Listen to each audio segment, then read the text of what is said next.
Hi, welcome to Old School Dating Techniques. Thank you so much for visiting our channel. I hope you have a great time here and you find the information useful. So, today we're going to talk about overcoming separation anxiety from your boyfriend. Now, my wife, who runs this channel, asked me to make this video because it's kind of like a personal topic for her. And so, since we both dealt with it, she felt like maybe if like I made a video from my perspective and the small research I've done into it, it might be useful. So here we are. Now, before we get into it, please check out our website. We have many more tips and tricks on how to improve your relationship with your guy. And just it has information on like how to overcome distance problems, how to make him more attracted to you, and many other things. The site is oldschooldatingtechniques.com and it's linked below for your convenience. So just check it out. And it has I can't stress how much good stuff is on there. And it's definitely worth your time. So let's get into the topic. What is separation anxiety? Separation anxiety is the fear of being separated from a loved one that we perceived to be a source of comfort, security, safety, love, all those things, right? And it's very different from loneliness. Basically, with separation anxiety, it can be such a debilitating thing that it, number one, affects your daily life, but it causes distress, nervousness. It actually causes physical symptoms, and is less of a mental thing. It's a form of anxiety, right? It's very serious, right? Now, what causes separation anxiety? There are three different factors. There's the hereditary factor, the environmental factor, and of course, the mental or neurological factor, right? Now, with the hereditary factor, here's the thing: you're more likely to suffer from anxiety in general if your parents also suffered from it. Okay. And like I said, you're more likely to specifically suffer from separation anxiety if, in this case, like your mother suffered from it. Okay. And it's just something, it's in the DNA. In this day and age, actually, you can take your DNA to be sampled, right? And to be sequenced.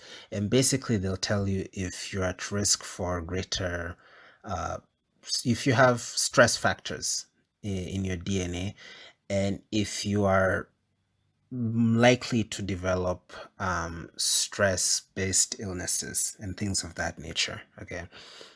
So that's a biological thing that we can't really do much about, but it's important to keep in mind. There are also environmental factors. Okay. A poor diet, lack of sleep, loss of a loved one, which can affect us for years and years.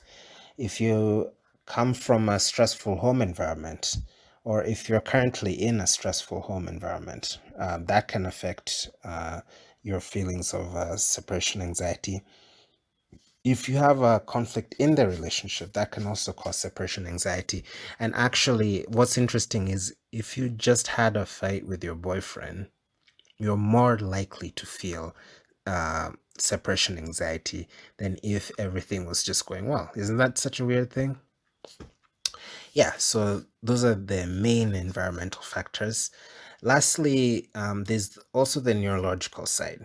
Okay, if you have been previously diagnosed with anxiety, it can be a risk factor for separation anxiety. Okay, now I'm not saying the generalized anxiety is different from separation anxiety. Okay, well, separation anxiety is a type of anxiety, of course, as the name implies. However, don't confuse these two things. Separation anxiety has very specific triggers, whereas anxiety in general need not have any triggers whatsoever. Okay, any obvious triggers anyway. So now that we know what it is and what causes it generally, now it's important to learn how we can manage it. Okay, because that's why you came to this video. How can you manage separation anxiety? All right, there are a couple different tips I've come up with that worked for us, and I'm pretty sure if you apply them, like, they will probably work for you as well. Like, they're very effective. So just stick to the end of the video, and you'll have a really good idea of what the general strategy you should have when dealing with separation anxiety. Okay, tip number 1, recognize the signs. Okay, it's important to know if you're feeling separation anxiety and pay attention to your feelings. Okay, and when do those feelings come up? Okay, do they come up when he's away at work? Is it when he's with his friends, or his either his work buddies or drinking buddies or other friends that you're not comfortable with? And compare those feelings to when you're together with him. Okay, how do you feel then? Right? And learning to notice when your feelings change is really super important, because you're starting to develop awareness of anxiety, and that's major. Okay, there are also some cultural factors. Okay, in some cultures, it's normal for the husband or boyfriend to be working like 12 or more hours and only come home in the evening and basically have very little time. Um, that also can cause some types of separation anxiety, but that's kind of beyond the scope of this video. But there are also cultural factors. Okay, awareness is the first step of managing any form of anxiety, right? So recognize the signs, and I'll get into how you can maintain a state of awareness and be able to pick up on when you start feeling anxiety. Okay, so tip number 2, admit and accept. Okay, when you admit you have a problem, that's the very first step in healing. Okay, and it's like what they say in AA. If you ever go to Alcoholics Anonymous or Narcotics Anonymous, like, step 1 is you gotta admit you have a problem, and that it's affecting your life. All right, when you know you have a problem, it's easier to confront it. It stops being something you hide away in the closet and becomes something you're able to confront. You're able to recognize it. You're able to, by by the fact that you can recognize it, it makes it smaller. Okay, it stops being this huge thing that has control of your life and becomes a manageable and observable phenomenon. Okay, you can do this. All right,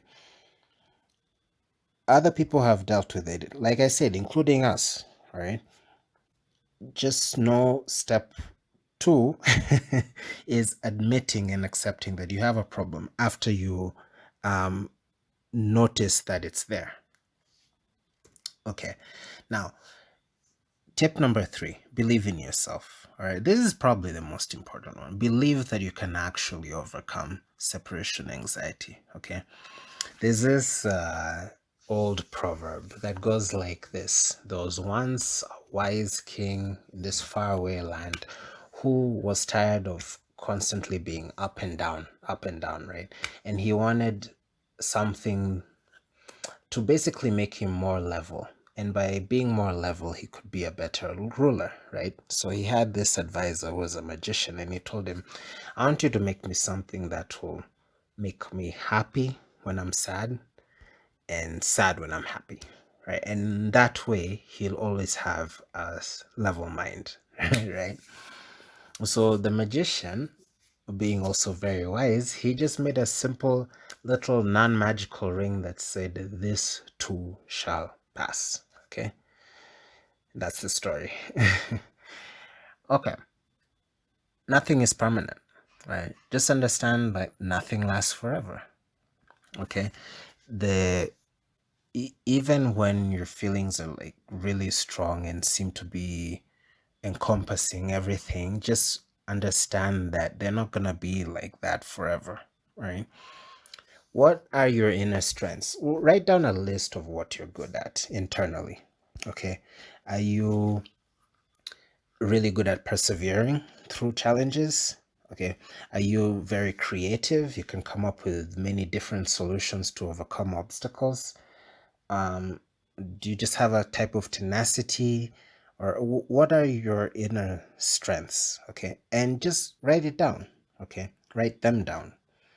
You're going to use those to confront your problems, right? And when you do that, okay, what will happen is, and when you overcome this fear that you have, you'll begin to realize that your partner isn't like I should say like an arm or something where if it's gone, like there's some sort of traumatic event going on. All right. No, a boyfriend becomes more of like a bonus to your life. Okay. He's not someone who completes you necessarily. He just adds on to your already rich experience of life. And you're only able to understand this when you use your inner strengths to break down any your obstacles. Okay. And so just know that you can face any challenge that comes your way. All right. Write down your inner strengths and use them to overcome them. Okay. All right. Now, tip number 4, and this is another super important tip, which I cannot again stress how important this is. Meditate. All right.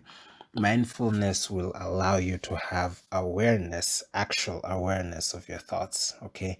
And by having awareness of these thoughts coming in and out of your field of consciousness, you realize they're just thoughts. They're not me. Okay. They don't define who I am. They're not, yeah, they're not me. They're just like you have so many thoughts throughout the day. All right. Do they define who you are as a person? Not really. They're just coming in and out. Like you're thinking about your car, thinking about a bug, thinking about clothes or whatever, just some funny video. That's not who you are. They're just coming in and out. And mindfulness is a really important tool in helping you to realize that. Okay. It helps you to detach from those negative thoughts that create negative feelings and circumstances. Okay. Secondly, meditation has been proven over and over again scientifically to help with anxiety. Okay. It reduces cortisol levels. It helps stress of all types. Okay. And overall improves your mental health. Okay. When you combine that with exercise, like yoga as an example, all right, those two alone, and also you sleep enough, those three things alone can basically get rid of a lot of issues. All right. By the way, I'll say this again, yoga is very good, by the way, and it really does help you calm down. All right. Tip number 5, seek therapy if you need it. Now, therapy in our day and age, it's still sort of frowned upon. Okay. Like, if if they say like, oh yeah, that girl is going to therapy or that guy needs a therapist or something, it's still seen as a sign of weakness, which is so far from the truth. Pretty much everybody needs therapy. Okay, trust me.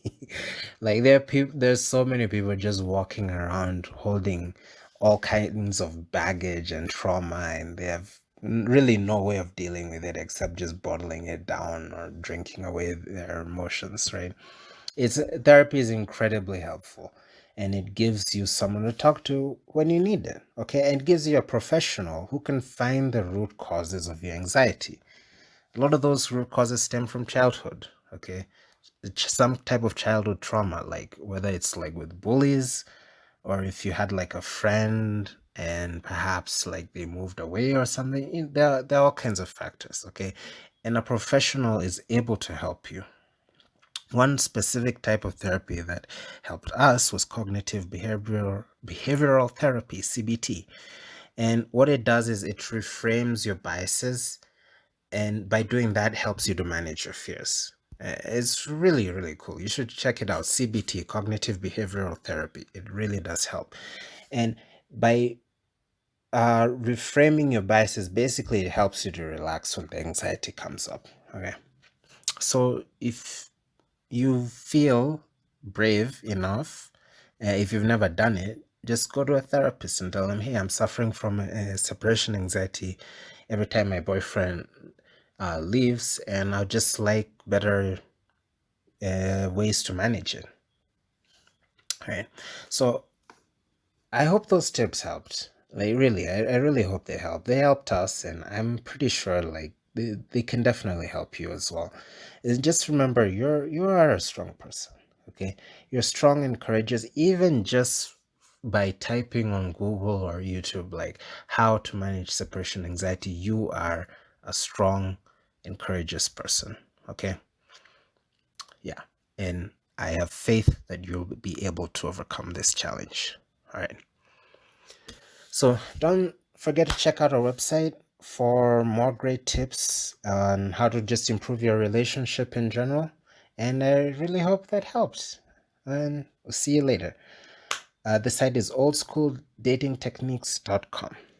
Bye bye.